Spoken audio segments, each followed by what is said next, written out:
Talent HK TV ఈరోజు మనం గుత్తి మండలం గుత్తి శ్రీ వాణి నాటక కళా సమితి వారికి ఫేస్ టు ఫేస్ ఇంటర్వ్యూలో భాగంగా మనం కలవడానికి విచ్చేసాం.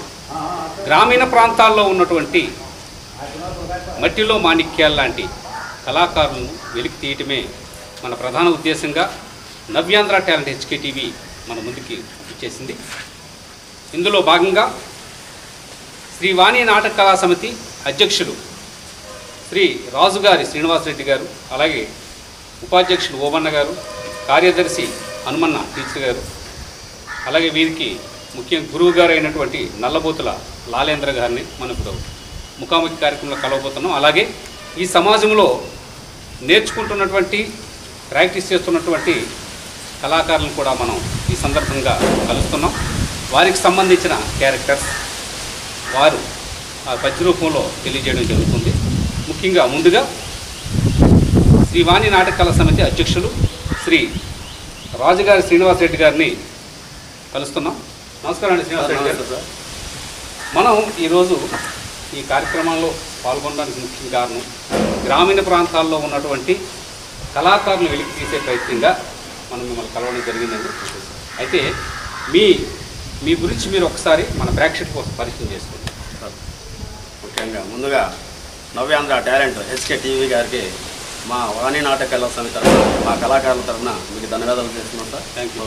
జీవిస్తూ ఈ నాటకంలోకి 2001లో నాకు నాటకాలంటే పిల్లపటాల నుంచి అవును పెద్ద ఆదరాభిమానాలు, పిల్లపటాలను చూసేవాడిని. ఓకే. ఎప్పుడన్నా కానీ పాడాలా అనే ఇంట్రెస్ట్ నాకు. ఆ తర్వాత నేను 2001లో నాకు ఇంట్రెస్ట్ కలిగి పెట్టుకొని మా వెంకటాంపల్లిలోనే నాటకం ప్రదర్శించి ఆ తర్వాత 2001లో శ్రీ చైతన్య నాటకాల సమితిని గుర్తులో స్థాపించడం జరిగింది. ఓకే. ఆ సమాజంలో నేను వైస్ ప్రెసిడెంట్గా కూడా పనిచేసి తర్వాత 2012లో మేము కొద్దిగా మా లాలేంద్ర సార్ 2000 అంతవరకు పనిచేస్తూ తర్వాత మేము విభజన అయ్యి శ్రీ వాణి నాటకాల సమితిగా పేరు పెట్టుకొని ఏర్పాటు చేసుకొని మా సభ్యులందరూ గ్రూప్గా ఏర్పడి మేము ఈ నాటకాన్ని ఇట్లా ప్రదర్శించుకుంటూ పోతున్నాం సార్. ఓకే. మీరు అంటే మీ సమాజం తరఫు నుంచి ఏ నాటకాలు ప్రాక్టీస్ చేస్తున్నారు సార్? ఫస్ట్ స్టార్టింగ్ పాంసీన్, తులాభారం, గయోపాఖ్యానం, ఓకే, చింతామణి భవాని, రామాంజనేయం, ఓకే, సత్యహరిశ్చంద్ర, అడవిసీను, వారణాసి, కాడసీను వచ్చారు. అంటే మీ ప్రదర్శనలన్నీ గ్రామాల్లో అంటే ఫ్రీగా ఏర్పాటు చేస్తుంటారా, లేదా మిమ్మల్ని అంటే కొంత డబ్బు ఇచ్చి మిమ్మల్ని ఏమైనా బుక్ చేసుకొని సార్? మేము వాళ్ళు ఇప్పుడు గురుపాడు ఉంది సార్, ఇక్కడ మాకి ఒక తొండపాడు ఉంది రఘుస్వామి తిన్నారని. ఓకే. ఆ దేవస్థానం తరఫున ఎంత ఇచ్చినా ప్రథమాది మా సహాయశక్తులను మేము చందా వేసుకొని అంతే. తర్వాత గురుపాడు అనే గ్రామస్తులు అయితే మాకు ఎప్పుడో ప్రతి సంవత్సరం కార్తీక మాసంలో ఆడిస్తారు వాళ్ళు. ఓకే. ప్రతి సంవత్సరం వాళ్ళ నాటకం మొత్తం వాళ్ళే భరాయిస్తారు సార్. ఆ తర్వాత ఎప్పుడైనా కానీ ప్రతి సంవత్సరం మేము ఆడుతున్నాము. ఓకే. ఎక్కడైనా చుట్టుపక్కల ఎక్కడ ఆడాలన్నా దేవస్థానాలకు ఆడైతే సార్ మేము అంత ఎంతో తోచినంత మేము సహాయం చేసుకొని ఓకే దాంతోపాటు వాళ్ళు ఇచ్చిన దానికి అంటే మీకు కళ మీద ఉన్నటువంటి అభిమానంతో సార్ మా కళాకారులు కూడా చందాలు వేసుకొని ఆడుతున్నాం సార్ నాటకాలు. ఇంకోటి కాసేటి ఆయన ఉంది సార్ ఆడ సీతారాంపురం అని, ప్రతి సంవత్సరం డిసెంబర్ 6 ఆయన ఆరాధన. ఖచ్చితంగా వాళ్ళు ఎంతైనా మాకు 4,000 ఇస్తారు ఆడ అంతే. అవును. దాదాపుగా 22,000 23,000 అవుతుంది మామూలు ఆడితే. ఆడిపోతే 25,000 26,000 దాటుతుంది. ప్రయాణం ఖర్చు ఎక్కువ ఉంటుంది కాబట్టి ఆడికి ఎంతనా కానీ మేము చందాలు వేసుకుని పోయి ఆడుతున్నాం సార్ ప్రతి సంవత్సరం. దీనికి సంబంధించి గవర్నమెంట్ తరఫు నుంచి మాకు ఏంది లేదు సార్, ఇంతవరకు అటాలి లేదు. మేమే ఏదో మా కళాకారులే అందరూ చందాలు వేసుకొని ఆడుకుంటాం సార్. అలాగే మీరు కళాకారులుగా గుర్తింపుకారులు కానీ మీకు లేవా? ఏం లేదు సార్ మాకు. కేవలం కళాకారులుగానే ఒక నాటక సమాధి పెట్టుకుని సమాజం తరఫునే వెళ్తున్నాం. ఓకే. అయితే మీరు ఈ నాటక సమాజంలో మీరు ఏ క్యారెక్టర్లు వేస్తుంటారు? నేను సుభద్రాయవరం, మామూలుగా హరిచంద్ర, అడవిసీని. సరే, మీరు ఈ అంశంలో నుంచి ఒక్కొక్క అంశం నుంచి ఒక్కొక్క మన ప్రేక్షకుల కోసం పాడి వినిపించండి.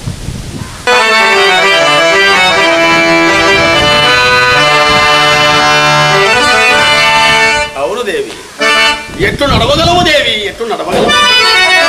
రాణివాసంబు భోగంబులు అనుభవింపవలసిన నిన్ను ఇట్టి ఘోరారణ్యమునికి ఈడ్చి తెచ్చి కుసుమ సుకుమారమైన నీ శరీరమును ఇలాంటి తీర్థ యాత్రల చే నలంకపజేసిన నన్ను నేను ఏమని నిందించుకుంటే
పాడిన పద్యం దేంట్లో అడివిసీన్ హరిశ్చంద్ర అడివిసీన్.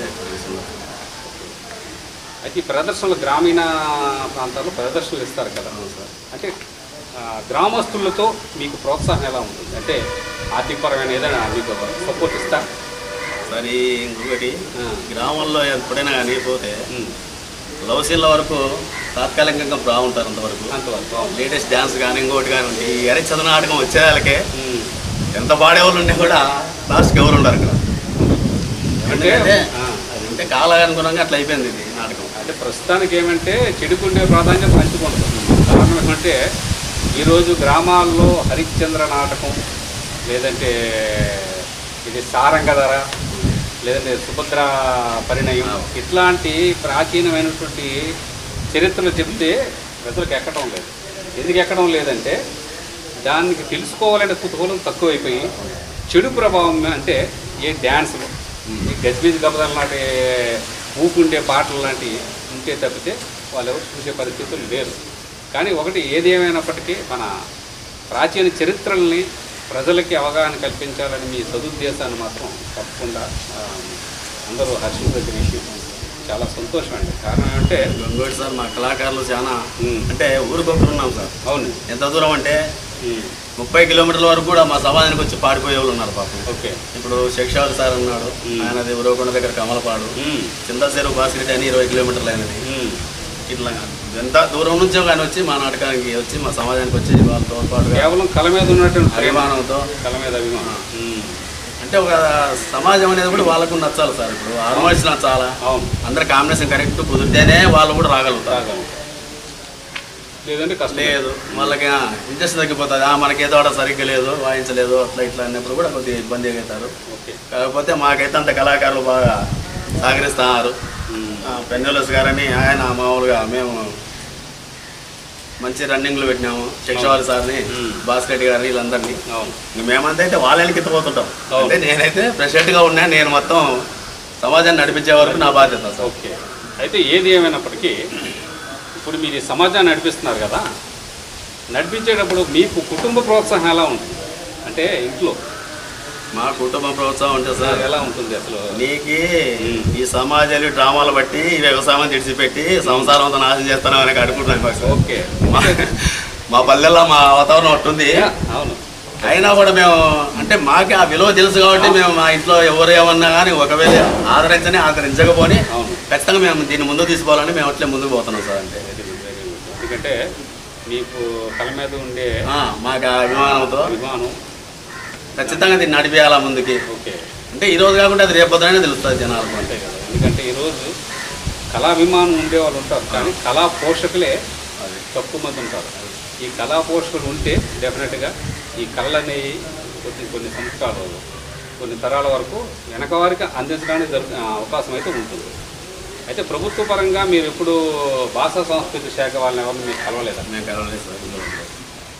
ఒకసారి ప్రయత్నం చేయండి మీ సమాజం తరపు నుంచి. మీలాంటి వారు మాకు ముందు ఉంటే మేము కలుస్తాం సార్. తప్పకుండా. అంటే ఎందుకంటే ఇప్పుడు మనకి ఈ కళలు పూర్తిగా మరుగున పడిపోతాననే ఆలోచనతోనే మేము చేయటానికి కూడా కారణం కూడా. ఎందుకంటే ఒక పౌరాణికమనే కాదు, జానపదం కావచ్చు, అన్ని రకాలైన ఉన్నటువంటి కళాకారుల్ని మనం వెలికి తీయాలి. వీళ్ళు ఎందుకంటే వచ్చే తరానికి, భావితరాలకి ఆదర్శంగా ఉంటారు. సరే, తదుపరి ఇంకా మీరు నెక్స్ట్ ఇంకొక సీన్లో ఇంకొకటి బాగుంది.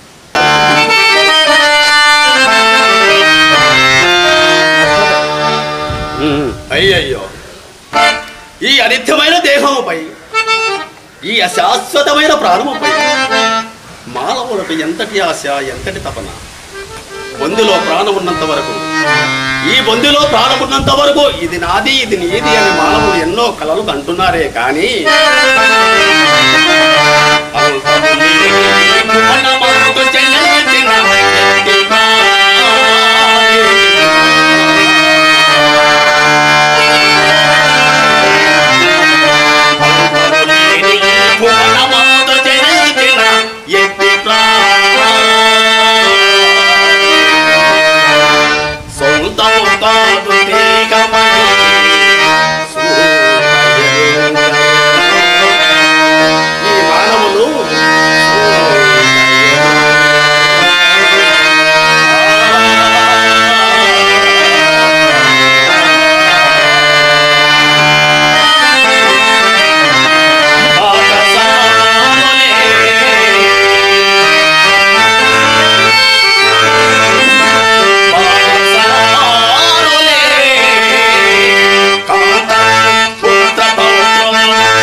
కోసం నవ్యాంధ్ర టాలెంట్ ఎస్కే టీవీని సబ్స్క్రైబ్ చేయండి. అలాగే పక్కనున్న బెల్ ఐకాన్ను కూడా క్లిక్ చేయండి.